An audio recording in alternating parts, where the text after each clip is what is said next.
New York City's new mayor ignites international and domestic backlash after sweeping policy reset. On his first day in office, New York City Mayor Zohran Mamdani triggered a political firestorm that quickly extended far beyond City Hall, drawing sharp condemnation from Israeli officials, intense criticism from conservative leaders, and renewed debate in the United States over anti-Semitism, free speech, and the role of local governments in international disputes. At the center of the controversy was Mamdani's decision to rescind a series of executive orders signed by former Mayor Eric Adams during the final months of his administration. Among the revoked directives were measures that barred city agencies from boycotting or divesting from Israel, and another that formally adopted the International Holocaust Remembrance Alliance's working definition of anti-Semitism for use across New York City government. Israel's foreign ministry responded swiftly and forcefully, accusing the new mayor of fueling anti-Semitism and weakening protections for Jewish communities. In a public statement posted to social media, Israeli officials said Mamdani's actions sent a troubling message at a time when anti-Semitic incidents have risen globally. "This is not responsible leadership," the ministry wrote. "Removing these protections adds dangerous fuel to an already volatile situation." The mayor's office, however, insists the move was procedural rather than ideological, part of a broader effort to reset city policy following the legal troubles of the previous administration. A clean slate or a political statement? According to senior City Hall officials, Mamdani issued an order nullifying all executive actions signed on or after September 26, 2024, the date former Mayor Adams was indicted on federal corruption charges. The stated goal, officials said, was to allow the incoming administration to independently evaluate policies enacted during a period of legal and political instability. "This ensures a fresh start for the new administration," a spokesperson said, adding that Mamdani plans to reissue executive orders he supports after a comprehensive review. Despite those assurances, critics argue that revoking the orders, even temporarily, has real-world consequences.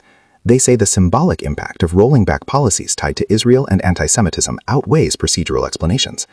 One of the rescinded directives prohibited New York City agencies from participating in boycotts or divestment actions against Israel.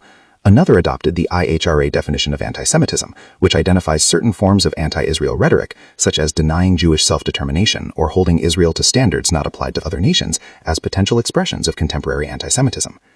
A third order directed the New York Police Department to expand security measures around religious institutions by establishing buffer zones that limited protests near churches, synagogues, and mosques. Each of these measures had been controversial even before Mamdani took office. International reaction. Israel sounds the alarm. Israeli officials reacted most strongly to the removal of the IHRA definition, which Israel and many Jewish organizations view as a critical tool for identifying and combating modern anti-Semitism. Israel's Consul General in New York, Ambassador Ophir Kunis, warned that eliminating the definition could weaken law enforcement and institutional responses to anti-Semitic threats. "These decisions create an immediate risk to Jewish safety in New York City," the Kunis said, adding that extremist groups could interpret the policy shift as a green light for harassment or violence. The Israeli government's response reflects broader concerns about growing tensions between progressive political movements and pro-Israel institutions, particularly in major U.S. cities with large Jewish populations. New York City is home to the largest Jewish community outside Israel, making the mayor's actions especially sensitive both domestically and internationally. Within hours of the policy changes, conservative Jewish leaders and Republican officials condemned Mamdani's actions, accusing him of undermining protections for Jewish residents. Brooklyn City Council member Inna Vernikov defended the IHRA definition as a necessary safeguard against discrimination. She argued that the framework provides clarity for addressing anti-Semitism that targets Jews who view Israel as central to their identity. "We already have federal laws on the books," she wrote. "They must be enforced consistently, especially now." Some critics went further, claiming Mamdani's broader political views have emboldened extremist rhetoric. Several GOP lawmakers accused the mayor of being hostile to Israel and insensitive to Jewish concerns, with some using inflammatory language that supporters of Mamdani have condemned as Islamophobic and discriminatory. Representative Elise Stefanik and other conservative figures labeled Mamdani a national security concern, characterizations civil rights advocates say are dangerous and unfounded. Free speech and civil liberties concerns. Not all reactions were critical. Civil liberties groups and free speech advocates have long opposed the use of the IHRA definition by government bodies, arguing that it risks conflating criticism of Israel government policy with anti-Semitism. Opponents of the Adams-era order say it could have a chilling effect on constitutionally protected speech, particularly for activists advocating for Palestinian rights. Legal scholars have warned that government adoption of the IHRA definition, without careful safeguards, could expose municipalities to First Amendment challenges. Former Mayor Adams faced similar criticism when he signed the order, with opponents arguing it blurred the line between hate speech and political expression. Mamdani's allies say his administration intends to address anti-Semitism through targeted enforcement of existing hate crime laws rather than broad ideological definitions. Zohran Mamdani's election marked a historic moment for New York City. As the city's first Muslim mayor, his inauguration drew national attention. He was sworn in on a pair of family Qurans in a ceremony attended by progressive leaders, including Senator Bernie Sanders and Representative Alexandria Ocasio-Cortez. Throughout his political career, Mamdani has taken positions sharply critical of Israel that diverge from the long-standing bipartisan consensus among New York officials. He has publicly described Israel as an apartheid state, accused it of committing genocide in Gaza, and stated that Israeli Prime Minister Benjamin Netanyahu should face arrest under international law. These positions have made him a polarizing figure, particularly in a city where support for Israel has historically crossed party lines. During the mayoral campaign, Mamdani was repeatedly asked whether he supports Israel's right to exist as a Jewish state. He rejected systems that grant unequal rights based on religion or ethnicity, saying equality under the law should be universal. "I'm not comfortable endorsing any state that enshrines a hierarchy of citizenship," he said. "Every country should guarantee equal rights for all." Commitment to combating anti-Semitism. Despite the controversy, Mamdani has repeatedly stated that he does not tolerate anti-Semitism and considers it a serious threat to public safety. He has pledged to increase funding for hate crime prevention, improve data collection on bias incidents, and strengthen partnerships between law enforcement and community organizations. City Hall officials say combating anti-Semitism, Islamophobia, and other forms of religious hatred will remain a core priority of the new administration. What comes next? As Mamdani's team reviews the rescinded executive orders, uncertainty remains over which policies will be reinstated and in what form. Observers say the administration faces a delicate balancing act, reassuring Jewish communities while preserving free speech protections and maintaining alignment with progressive supporters. The episode underscores the deep divisions surrounding Israel, identity politics, and the role of local governments in global conflicts. For New York City, often seen as a microcosm of broader national debates, the controversy is likely only the beginning of a challenging political chapter. While much of the public attention has focused on the symbolism of Mayor Zohran Mamdani's decision, legal scholars note that the controversy also raises fundamental questions about the scope of municipal authority in foreign policy-adjacent matters. Cities like New York do not conduct diplomacy, sign treaties, or determine U.S. foreign relations. However, through procurement rules, investment strategies, and symbolic resolutions, local governments often influence international discourse indirectly. This gray area has historically produced legal challenges, particularly when city policies intersect with constitutional protections. The rescinded Adams-era order prohibiting city agencies from boycotting or divesting from Israel had been designed to align New York City with federal and state anti-boycott laws. Supporters argued it protected against discriminatory practices, while critics said it overstepped by policing political expression within municipal governance. Legal experts emphasize that while private citizens retain broad First Amendment rights, governments are permitted to set rules for how public funds are spent. The question, they say, is whether such rules become unconstitutional when they are perceived as punishing political viewpoints. Mamdani's reset reopens that debate. The IHRA definition, a legal flashpoint. The International Holocaust Remembrance Alliance's working definition of anti-Semitism has become one of the most contentious policy tools in Western democracies. Supporters argue that anti-Semitism has evolved beyond traditional stereotypes and now frequently manifests through attacks on Israel's legitimacy. They say the IHRA framework provides institutions with clarity in identifying modern forms of anti-Jewish discrimination. Opponents counter that the definition's examples, particularly those involving Israel, are subjective and risk suppressing legitimate criticism of state actions. Civil rights organizations have repeatedly warned that government adoption of the IHRA definition may expose agencies to constitutional challenges. In New York City, the concern was not hypothetical. Activists and legal observers had already signaled potential lawsuits during the Adams administration, arguing the order could be used to penalize speech protected under the First Amendment. By revoking the order, Mamdani effectively removed the city from the center of that legal crossfire, at least temporarily. Religious security and public protest. Another rescinded directive instructed the NYPD to expand enforcement around religious institutions by creating protest-free buffer zones near houses of worship.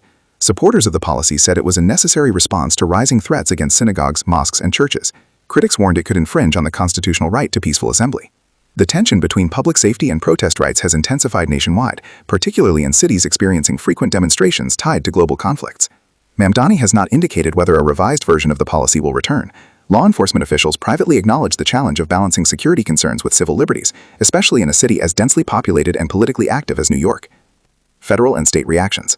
Although the controversy originated at the city level, it quickly attracted attention from state and federal lawmakers. Several Republican senators and representatives criticized Mamdani's actions as destabilizing and irresponsible, framing them as evidence of a broader ideological shift within progressive governance. Democratic leaders, meanwhile, have largely avoided direct confrontation. Some privately expressed concern about the political fallout, while others emphasized the importance of due process and community engagement before drawing conclusions. At the state level, New York officials face pressure from both sides, pro-Israel advocacy groups urging legislative intervention, and civil liberties organizations cautioning against overreach. So far, no state action has been announced. Media framing and public perception. The way the issue has been portrayed in media outlets has played a significant role in shaping public reaction. Conservative media has framed the revocations as an attack on Jewish safety and U.S.-Israel relations. Progressive outlets have focused on free speech implications and procedural context. International media, particularly in Israel, has emphasized the symbolic rupture with long-standing political norms in New York City. This fragmented coverage has deepened polarization, with different audiences consuming entirely different narratives about the same set of actions. For Mamdani, controlling the narrative may prove as important as the policy decisions themselves. New York's unique relationship with Israel. New York City occupies a singular position in American political life when it comes to Israel. With the largest Jewish population outside Israel, the city has long served as a cultural, economic, and political bridge between the two societies. For decades, support for Israel has been a near universal constant among the city's elected leadership, regardless of party affiliation. Previous mayors routinely affirmed Israel's legitimacy and maintained close ties with Israeli diplomats. Deviations from that norm have historically triggered swift backlash. Mamdani's presidency of City Hall represents a sharp departure from that tradition, one that reflects broader generational and ideological shifts within the Democratic Party. Generational divide and political realignment. Polling data nationwide shows younger voters expressing more critical views of Israeli government policies, particularly regarding Palestinian rights. These perspectives have increasingly influenced local elections in progressive districts. Mamdani's rise reflects this changing political landscape. His supporters argue that criticism of Israel does not equate to antisemitism, and that political orthodoxy should not be immune to reevaluation. Opponents argue that abandoning long-standing frameworks risk alienating Jewish communities and weakening safeguards against hate. This divide is not easily reconciled, and New York City has become a central stage for that national reckoning. Community reactions on the ground. Beyond political leaders and diplomats, everyday New Yorkers are grappling with what the changes mean. Jewish community organizations report heightened anxiety following the revocations, citing a climate of uncertainty amid rising anti-Semitic incidents nationwide. Muslim and Arab advocacy groups, meanwhile, say the changes signal a long overdue recognition of free expression and political pluralism. Interfaith leaders have called for dialogue rather than escalation, urging City Hall to prioritize transparency and inclusion as policies are reviewed. The challenge, observers note, is restoring trust across communities that increasingly feel politically and culturally isolated from one another. Mamdani's balancing act. As mayor, Mamdani now faces the difficult task of governing a city with deeply divergent expectations. He must reassure Jewish residents that their safety and dignity remain non-negotiable, while also honoring campaign promises centered on equality, civil liberties, and social justice. His administration has hinted that future policies may focus less on symbolic definitions and more on concrete enforcement, such as improved hate crime investigations, victim support services, and data-driven policing strategies. Whether that approach will satisfy critics remains uncertain. Implications beyond New York City. What happens in New York City rarely stays in New York City. Other municipalities are watching closely to see how Mamdani navigates the backlash and whether legal challenges emerge. Advocacy groups on both sides view the moment as a potential precedent for cities nationwide. If Mamdani successfully reframes the issue around civil rights and public safety, progressive leaders elsewhere may follow suit. If the controversy deepens or results in legal defeat, it could serve as a cautionary tale. An unresolved chapter. For now, the future of the rescinded executive orders remains unsettled. City Hall has promised clarity, but timelines are unclear. What is clear is that the debate has exposed fault lines that extend far beyond any single policy or mayor. It reflects a broader struggle over identity, speech, security, and the role of local government in global moral debates. As New York City moves forward under new leadership, the decisions made in the coming weeks may shape not only municipal policy, but national political discourse for years to come.